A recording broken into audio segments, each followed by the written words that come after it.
Olá, bom dia a todos. Eu sou o Everton, enfermeiro aqui da Educação Continuada, e hoje eu vim conversar um pouquinho com vocês sobre protocolos pediátricos, tá? Esse treinamento de protocolos pediátricos, ele vai ser dividido em duas etapas. Então, essa primeira nós vamos tratar 3 protocolos e na segunda etapa nós vamos tratar mais 3 protocolos, tá? E hoje nós vamos tratar manipulação mínima, verificação de resíduo gástrico e protocolo de dor. Vamos lá? Gente, o objetivo do treinamento, desse treinamento que nós fazemos aí periodicamente, é reciclar vocês, né? Conseguir garantir que vocês apliquem de forma correta o protocolo, segurança na assistência de enfermagem, então que vocês tenham segurança quando vocês vão executar algo, segurança também na execução de qualquer procedimento e garantir que todos os processos sejam padronizados da forma mais segura e mais eficaz possível, tá? E o primeiro que eu queria conversar com vocês é o POP de manipulação mínima do recém-nascido prematuro extremo. Todos nós sabemos que o recém-nascido prematuro extremo, ele exige medidas de segurança diferentes de uma criança comum, né? Um prematuro extremo, ele exige uma delicadeza e uma manipulação diferenciada, né? Quando nós pensamos nesse recém-nascido que acabou de nascer e que chega na UTI neonatal, quando ele é um prematuro extremo, é claro que ele vai ser submetido a diversos procedimentos invasivos e dolorosos. Então, quando nós falamos de manipulação mínima, manipular o recém-nascido realmente naquilo que ele necessita naquele momento, nós estamos falando em minimizar o estresse, minimizar a dor por conta desses manuseios excessivos, né? Quando nós temos um objetivo, quais são os objetivos desse protocolo de manipulação mínima? Quando eu manipulo minimamente o paciente recém-nascido, devido à sua alta sensibilidade, eu consigo prevenir e reduzir as taxas de hemorragias intracranianas. Muitas vezes, algum movimento inadequado naquele bebê ou algum movimento repetitivo pode gerar uma hemorragia intracraniana. Lembrando que o recém-nascido prematuro extremo é um recém-nascido, é um paciente totalmente delicado, né? Quando eu pratico a manipulação mínima também, eu vou reduzir o risco de enfermidades, vou melhorar a qualidade de vida e os estudos já dizem que nós diminuímos as mortes e as sequelas de recém-nascidos prematuros extremos quando nós praticamos aí a manipulação mínima, tá? Hoje, no Brasil, nós temos uma taxa de prematuridade de 11,5%. É uma taxa alta, então são muitos pacientes que nascem prematuros. A maior parte deles geralmente é o prematuro tardio, né? De 34 a 36 semanas, que ocupa 74% dessa quantidade de prematuros. Então, no geral, de partos de nascidos, nós temos 11,5% de prematuros, onde dentro desse grupo, 74% são prematuros tardios, aqueles prematuros que nascem de 34 a 36 semanas de vida.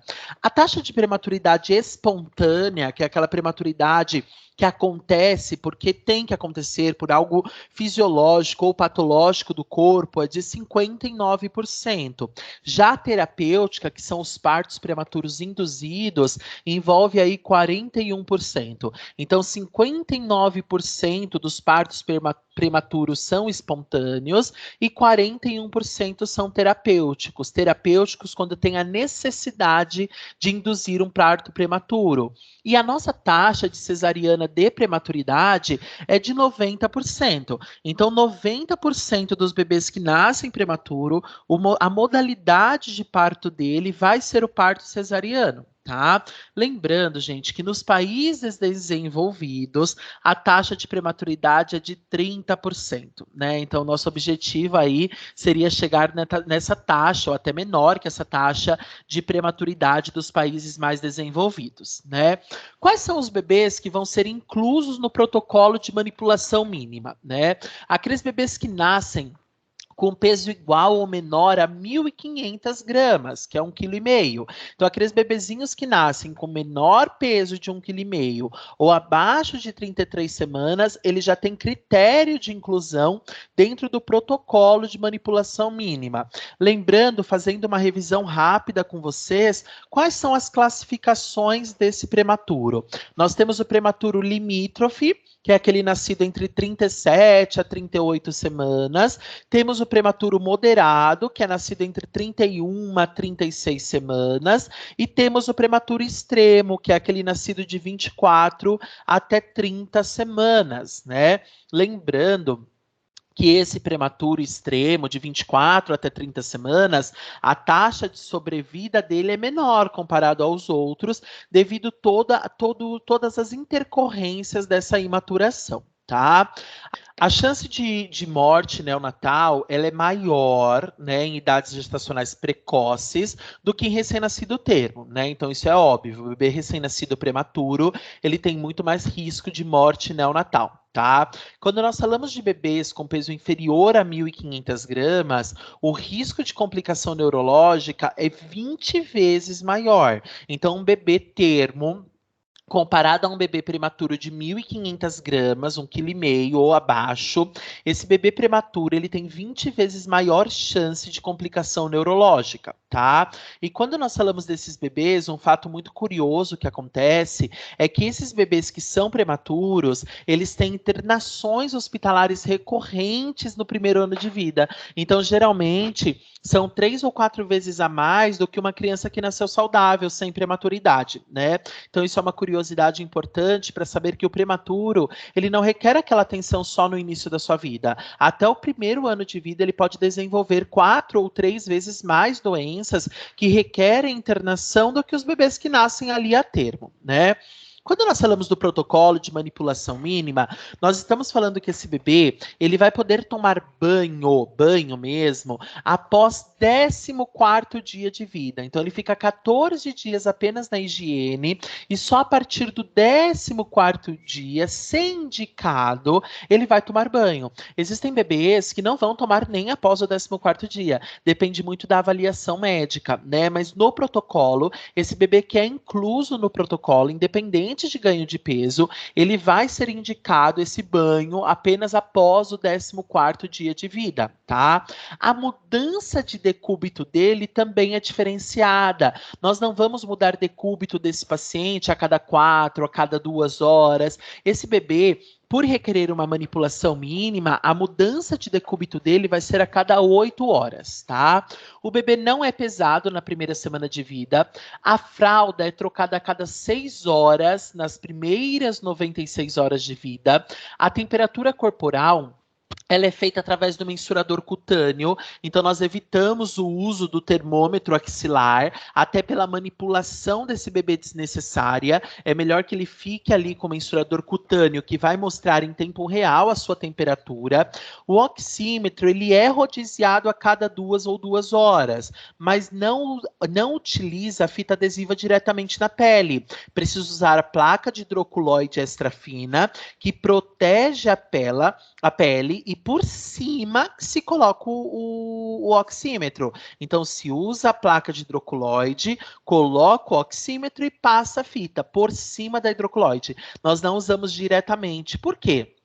Pelo risco alto de ficar grudando micropore ali direto, fita adesiva, e romper a pele daquele bebê, tá? A troca do lençol é após 96 horas de vida. Então, ele vai ficar, gente, ali todo esse período sem a troca do lençol. Everton, não é perigoso? Risco infeccioso? É risco-benefício. É muito mais risco se você ficar abrindo aquela incubadora a todo momento para fazer aquela troca do lençol. Tá? Quando nós pensamos nas extremidades inferiores, na troca de fralda, uma coisa muito importante é que quando você eleva ali a perna daquele bebê, então levanta a perna acima do nível da cabecinha, então o bebê está deitado e você levou a perna dele e a cabecinha ficou aqui embaixo.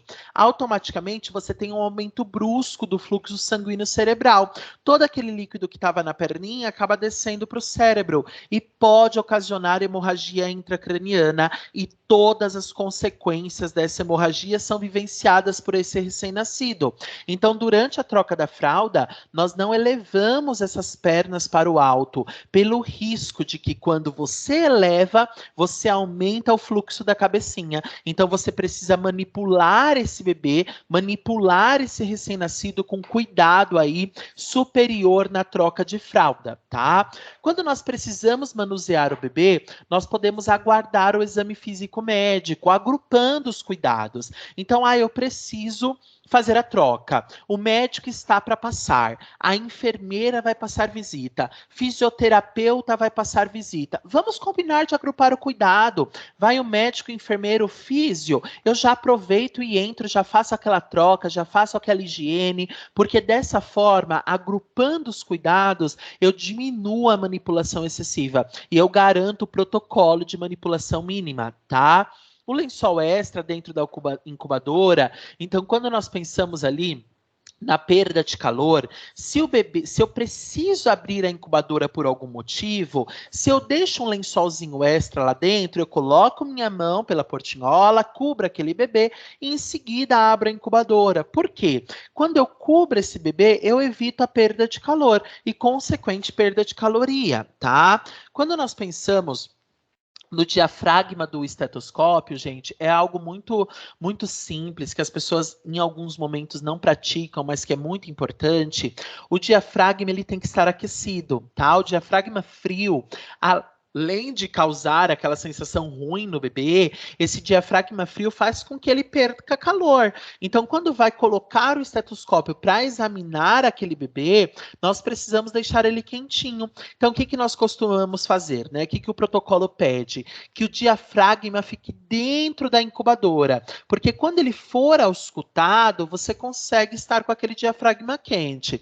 Por algum motivo, Everton, não ficou o diafragma na incubadora. Precisa aquecer esse diafragma ali por mão mesmo, antes de auscultar aquele bebê, tá? Se for necessário realizar raio-x, auxiliar ele no posicionamento técnico do raio-x. Gente, o bebê tem raio-x para fazer. Não é o técnico que vai lá e executa sozinho o técnico de raio-x.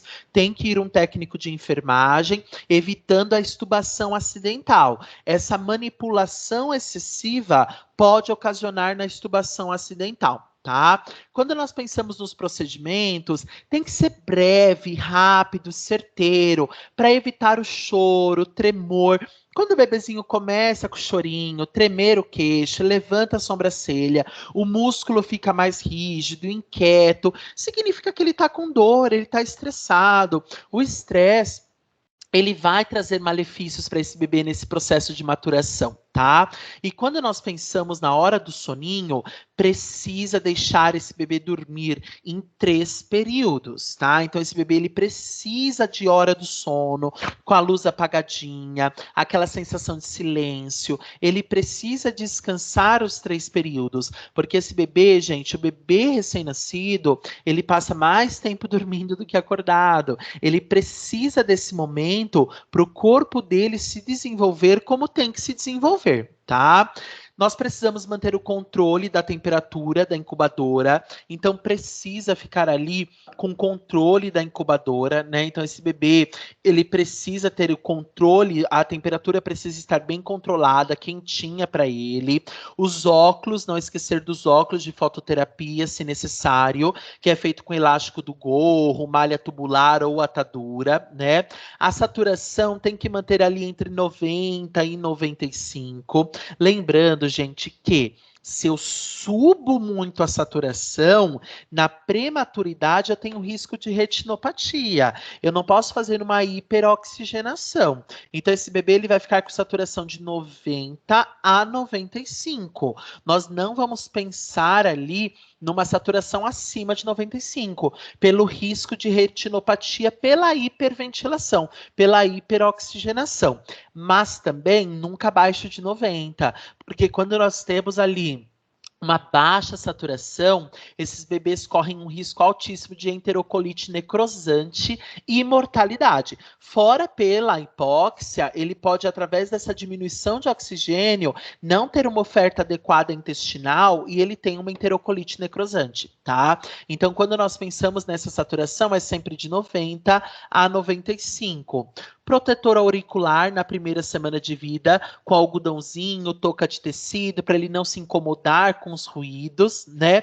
Cabeceira da incubadora elevada ali a 30 graus, facilita retorno venoso, né? E manusear o paciente através das portinholas. Então não precisa abrir a porta para manusear. Coloca a mãozinha dentro da portinhola e executa o procedimento através da portinhola da incubadora, evitando que abra ali a tampa, a porta. Porque quando você abre, perde calor e pode perder caloria, tá?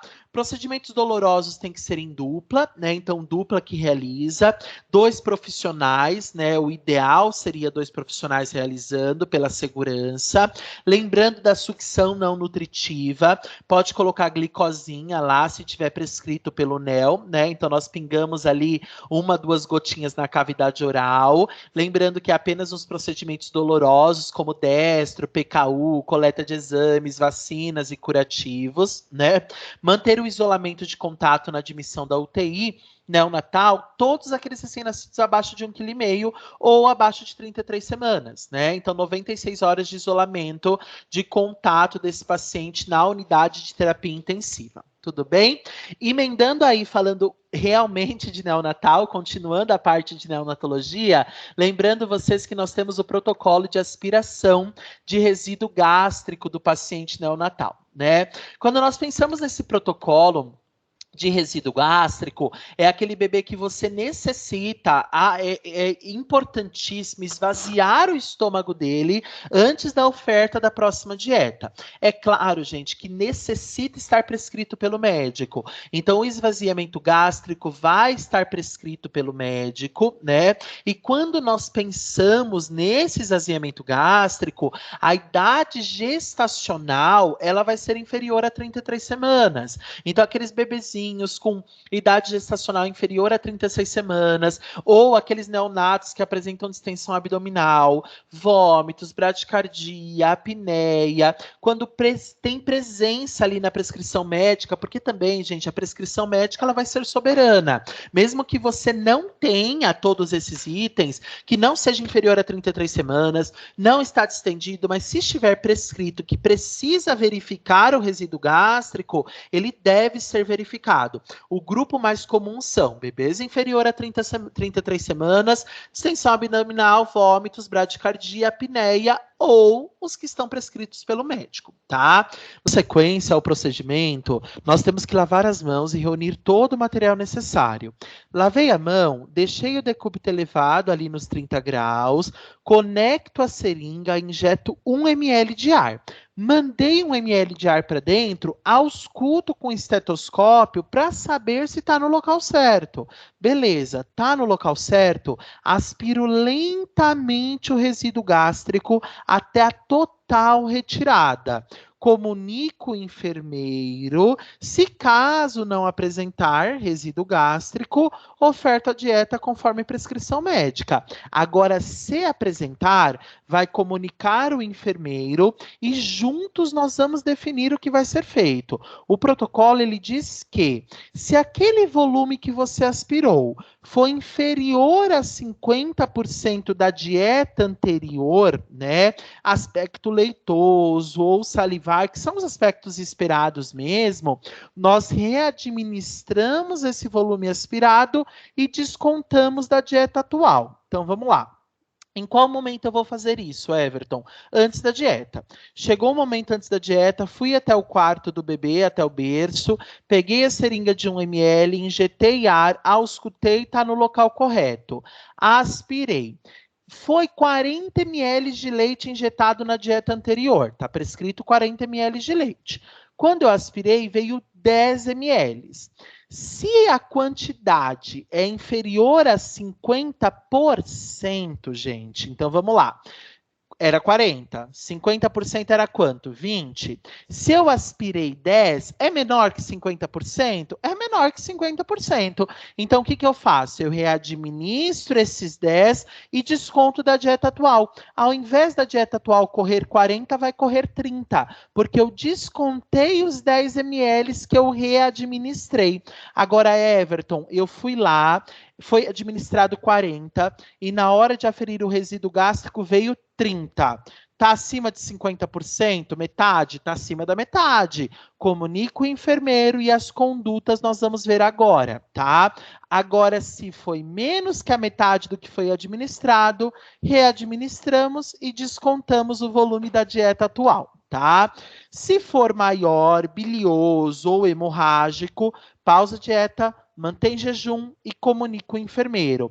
Se por 2 vezes for dessa forma, o médico vai pedir um raio-x e aí vai fazer o raio-x, conduta clínica, tá? Lembrando que todo procedimento deve ser anotado, tudo bem?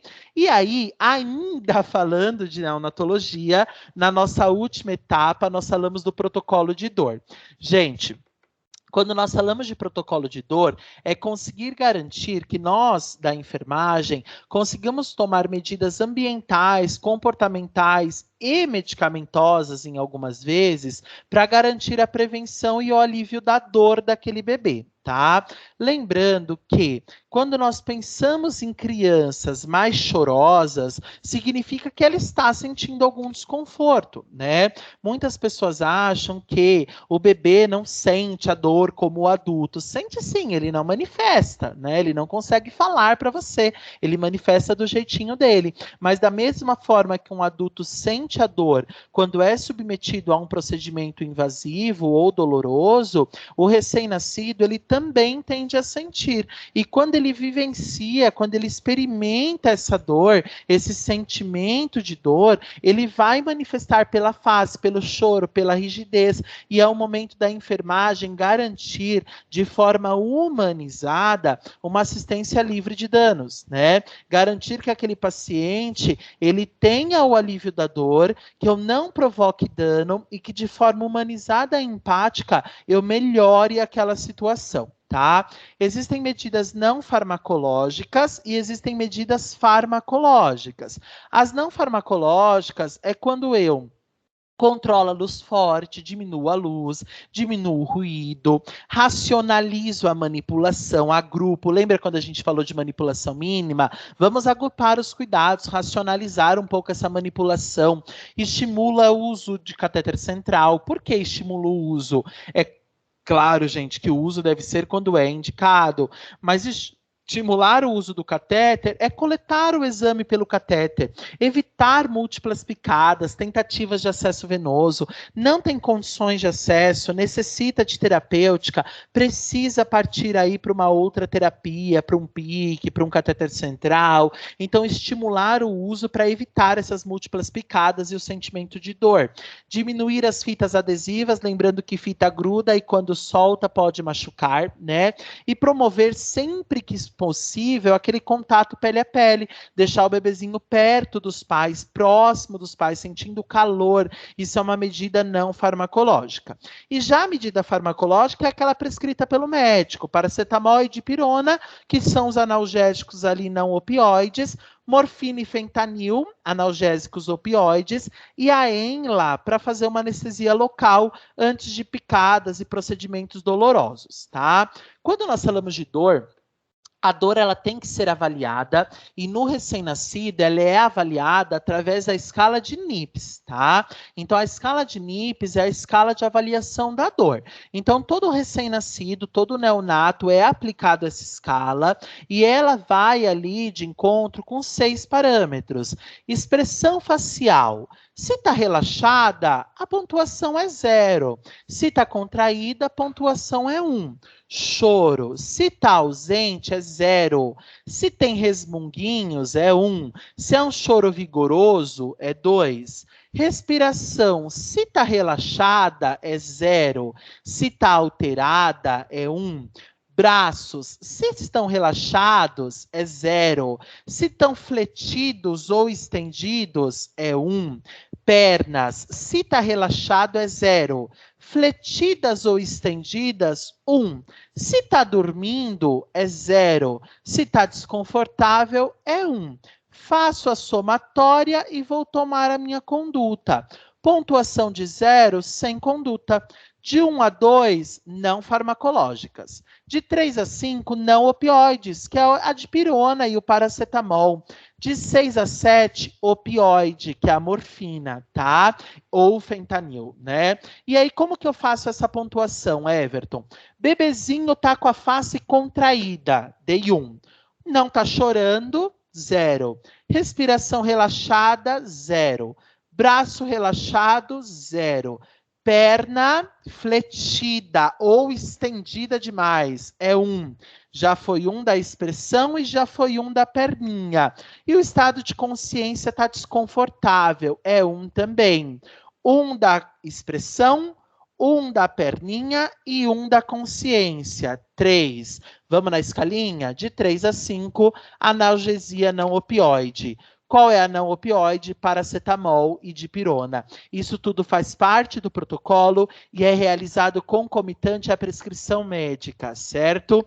Galera, é isso que eu tinha para falar para vocês hoje. Espero que eu tenha sido muito claro. Muito obrigado por terem assistido até o final. A educação continuada está sempre à disposição de vocês em caso de dúvidas ou orientações. Muito obrigado pela parceria de sempre.